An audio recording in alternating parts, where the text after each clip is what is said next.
Hey, what's up guys? This is Cypher here with Monarch Squadron Gaming. I've been kind of under the weather for the past few months, and my computer, which is a piece of shit from 2008 or so, keeps acting up anytime I try to edit video files. Well, I'm working on remedying this by building an entire new computer, but it's taking a lot longer than I expected, what with having to eat and balancing other hobbies. But that project should be complete by the end of the year, and I'll be able to not only edit more videos but record more games and whatnot, since I won't be limited to the PlayStation 4's share button anymore. In the meantime, I'm going to continue the series I've been calling Time Tested, where I look back on games after the hype dies down to present a review from the point of someone who's played it, hopefully bringing out points that can be improved upon in the next installment of the series. Today I'm going to do a review on what would be the newest entry to one of my favorite series, Dark Souls 3. I'll be doing more of these videos since they're fairly easy on my computer, but I can't make any promises because it could just explode at any given time.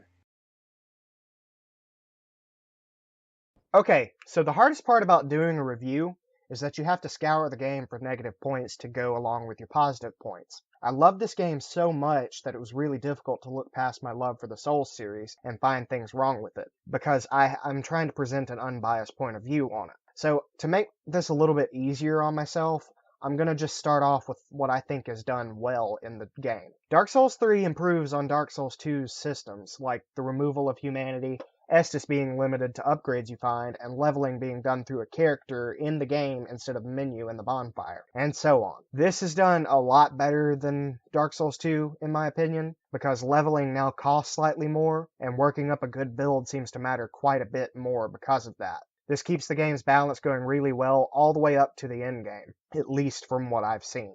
Estus is now split between two functions, health and focus. You get up to a total of 12 Estus uses, and you get to choose whether you want to use those 12 uses for Ashen Estus Flasks, which restores your focus, or as I've been calling it, mana, or the plain Jane Estus Flask, which restores health, just like in the older games. This can make the game a lot more harrowing for sorcery characters, and punishes them for getting into close combat situations where they can be hit. It also punishes dexterity builds who have low health, especially if they're using pyromancy. I really like this feature for single player because it adds in a little bit more difficulty if you're choosing stuff considered more overpowered, like, sorceries in Dark Souls 1 and 2 were extremely overpowered, and it got a bit ridiculous, guys. You no longer hollow in Dark Souls 3, with one exception, of course, if any of you have already played it, attributing to the fact that you're not an undead, but an unkindled. I'm sure there's a Vaati video explaining that I just haven't gotten around to watching yet. Anyway, go watch his videos if you're really interested in that crap. Embers take the place of humanity, and instead of restoring you to human form, they boost your stats, like health and strength and whatnot. You're still required to be in Ember form to play online as far as I know, but this has no effect on me as I generally play single player because paying for PlayStation Plus is just the worst thing I can imagine. All of this means you no longer slowly lose health as you die repeatedly, like in Dark Souls 2. Dark Souls 2 forced the humanity mechanic on you in a way that Dark Souls never did, and I found it particularly annoying, as it either forced you to waste humanities on particularly difficult areas, or waste a ring slot to use the Ring of Binding. I'm glad that mechanic is gone, and I really hope it never comes back. Now, I mentioned an exception. For one ending of the game, where you change your fate of being fed to the first flame, you can become hollowed. This involves talking to a particularly difficult to find NPC that I missed for the first half of my game, receiving the dark sign, and repeatedly dying. The great thing about this is, not only is it an awesome twist on the game's story, but it has no real negative effects. Health stays the same, and embers do the same thing with the added benefits of restoring you to human form. In fact, it even has positive effects, in that you get 5 free levels per playthrough through that particular NPC. This is really helpful when you get on up into the levels when you only play single player. It also improves the damage of hollowed weapons and increases luck while wielding them. This mode is completely optional and it's reversible, although it kicks you out of the alternate ending. Leveling through the Firekeeper is a bit annoying, just as it was with Shamalot in Dark Souls 2, with the exception that the Firekeeper is significantly less annoying and long-winded. These improvements on Dark Souls 2 come with the added bonus of callbacks and faithfulness to the original Dark Souls. Many areas in the game are subtle callbacks to the level designs from the first two games, like the Smoldering Lake calling back to Lost Izalith and Iron Keep, while other areas are made completely obvious that they're callbacks, some even sharing names like Firelink Shrine and Orlando. This makes some areas feel really, really fresh and new, while others feel nostalgic and bring you back to the times where you fought gargoyles on the bridge in Anne Orlando.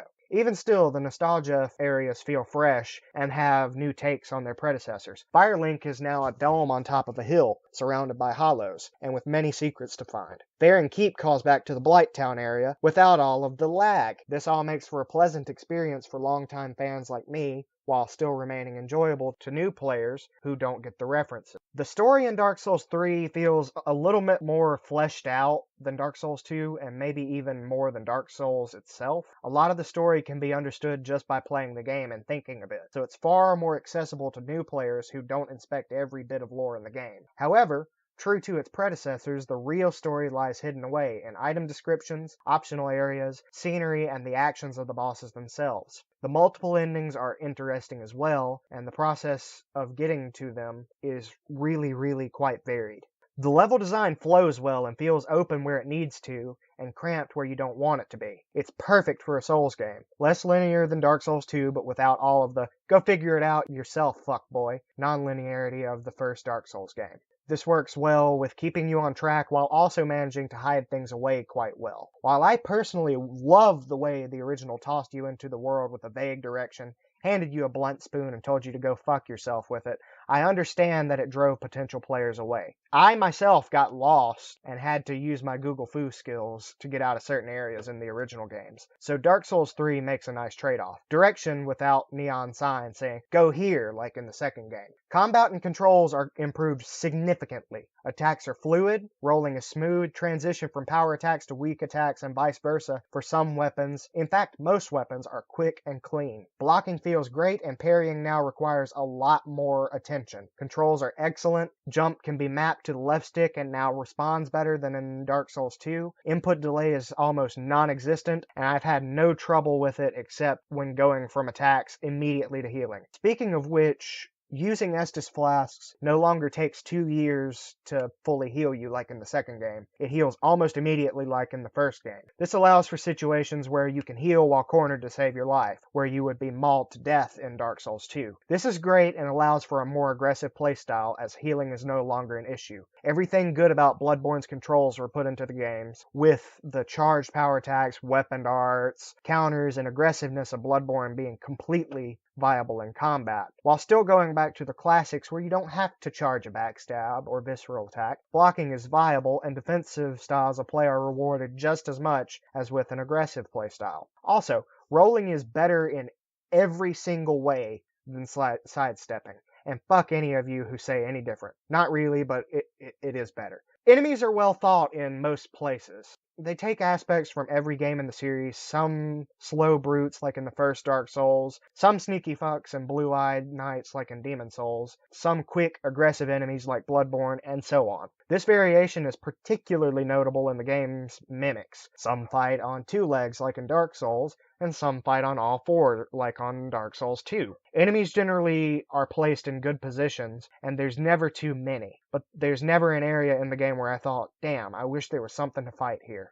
Some enemies are put in places that put the player in peril. Try saying that 5 times really fast. Such as in tight corridors or cliff areas. But again, there's never too many to handle so long as you don't try and sprint past them. Which is one point I should bring up. Do not speedrun unless you know where you're going. Enemies follow you as far or farther than they did in Scholar of the First Sin. You can be near the end of an area and get hit by someone from near the beginning. The only thing I've found that stops enemies from following you are boss doors, doorways they can't fit through, and entrances to other areas. Other than that, watch your ass if you're speedrunning. Bosses range from hilariously easy to ridiculously hard, but very few feel unfair. The easiest by far is Iodek's Gundyr, and the hardest by far is the Nameless King, in my opinion. The Nameless King is able to kill you in one hit if you're not careful, but it's entirely possible to solo if you are quick on the reflexes. That said, he can be cheesed incredibly easily in his second hardest phase with any +10 crossbow and a great shield with full physical damage reduction. So yeah, use that to your advantage if you need to. The graphics of Dark Souls 3 are gorgeous, taking lighting and crispness from Bloodborne's engine and applying it to the scenery of Dark Souls 2, and tossing in just a splash of Bloodborne's gothic look. It creates a game that is absolutely beautiful, atmospheric, and even a bit depressing. I have had very few significant frame rate drops, and although a stutter here and there, nothing is as bad as Bloodborne pre-updates. Something that was nice with this game as well, the initial release was fairly stable, bug-free, and had really good load times. It had very few issues with stuttering as well. This has only improved with updates, and all of this is just on the PS4 version. I'm sure the PC version is even better as usual. The music and sounds. Oh boy, the music and sounds. No longer the cheap budget stuff from Dark Souls, or the slightly less budget stuff from Dark Souls 2. The sound effects are crisp and clear. Swords now hum and metal clanks without all the staticky quality. And new music is clear, doesn't sound cheesy, and even the songs that use pieces from the original game sound amazing. Less crackly and cheesy, more epic. The transition of the final boss theme from battle music to a revisit of Lord Gwyn's theme gave me chills, and the main theme itself was so good I sat and listened to it in its entirety several times just so I could hear the violin parts. This is the first Souls game where I'm glad I got the soundtrack pre-order bonus, and puts itself in my list for the best soundtracks of all times. It's right up there even with Ace Combat 0 and Ace Combat 5, and that's saying something for me because 0 and Unsung War are probably my favorite songs from any video game ever. Now for the extremely hard part to write. There are definitely a few negatives to Dark Souls 3, and while most aren't significant, a few are. So I'll start with the less significant and work my way up. Okay, so the aforementioned combat system and its speed can actually be a negative when using slower weapons. The Red-Eyed Knights in the Catacombs are a pain in the ass, bordering impossible to deal with when you're using a Zweihander or the Ultra Greatsword, or any Ultra Greatsword for that matter. This is likely just me being a big baby and remembering times when the base cannon was easiest way to win the game, but I digress. Bosses are fairly forgettable. Off the top of my head, I can remember Aldrich, Nameless King, and the Lord of Cinder. All three of these are, in my opinion, the hardest bosses in the game, and they have some of the most interesting lore to them. Aldrich, chewing on my favorite character from the first game, actually brought out some feelings for a man in a dress that I didn't know I had. Namely pain when the arrow shower tore my ass up, but still. Nameless King is a straightforward fight. Get in, dodge, hit, and fuck him up. But its simplicity just makes the fight even harder. It is an all-out brawl, Smo and Ornstein style with no gimmicks. You have to fight him straight up, or use a crossbow. There is no cheese to it. Lord of Cinder had some of the very best boss music of any of the fights in the whole series. The changing styles of combat were difficult to counter and very interesting to fight against. I even managed to do it solo a few times using the Zweihander, and it took me so long to do it. Other than those three, I can't really name a single fight that was thrilling or even gave me trouble. This is possibly because I have recently replayed the older games and gotten better with my reflexes, but there it is, I've got that out there. Another insignificant point is that sorcery is once again a bad idea for PvP. Now it's worsened by focus and focus replenishing Estus flasks, as it reduces a sorcerer's ability to heal while not allowing for a sorcerer or cleric's best defense against tanks, the spam attack. The game further punishes sorcerers by taking away their greatest weapon, the binoculars. Sure, they're in the game still, but they can no longer be used as a scope of sorts for magic users, thus reducing sorcery and miracle range to lock-on range. A bow is less restrictive than sorcery, and that's kinda sad, as it turns me against playing through as a sorcerer. Now for something a bit more significant, replay value. Dark Souls 3 only has replay value if you intend to do a new character style. Mind you, the game is still fun and beautiful to play through, but by the time you beat the game for the first time, you've really seen all it has to offer for the most part. Enemies stay exactly the same with slightly more health and damage in New Game Plus. This is something Dark Souls 2 got right. Enemies in Dark Souls 2 not only got harder, but increased in number and changed positions in New Game Plus. So your second playthrough was more difficult and tossed you in with a slight change in the game plan that just kept you on your toes. Dark Souls 3's replayability suffers because New Game Plus's main difference is ring placement. Enemies don't even feel much more difficult, if at all, since you fought them and know what to expect from them. For reference, my first playthrough took well over 50 hours, whereas my New Game Plus playthrough took less than 8 as I was able to just walk through it. The 3 endings only vary in that they give you a different cutscene and an achievement, so they aren't really reason enough to warrant doing an entire New Game Plus playthrough unless you just really want to play some more Dark Souls or get the achievements without starting a new character. In order to really challenge yourself again, you'll want to start all over with a new playstyle, and that really hurts the replay value of the game for me. Overall, I really love this game, and it's not only achieved what a Dark Souls game should be in my opinion, almost to the letter, but surpassed my expectations, which have been really damaged by recent games like Fallout 4 and Bloodborne. I'm hoping that From Software takes what they did here and really irons it out for the next game they make, because Dark Souls 3 is almost a masterpiece. If I had to rate this game on a numerical scale, I'd have to put it at a 9.5 out of 10. That half a point comes from the lack of replay value and further reduction of Sorcerer's viability in PvP. Everything else is nitpicking and has no effect on my view of the game. This is by far my game of the year and is up there with The Last of Us, Child of Light, and Ace Combat 5 as far as games that will likely never be outdone. And if Dark Souls 3 really is the last in the Soulsborne series, then it's a damn good death, which is more than I can say about some other beloved game series. Thanks for watching, guys. I really hope you liked it. If you did, leave a like and subscribe to Monarch Squadron. We really appreciate it because we really enjoy making these videos. Anyway, thanks again and see yous.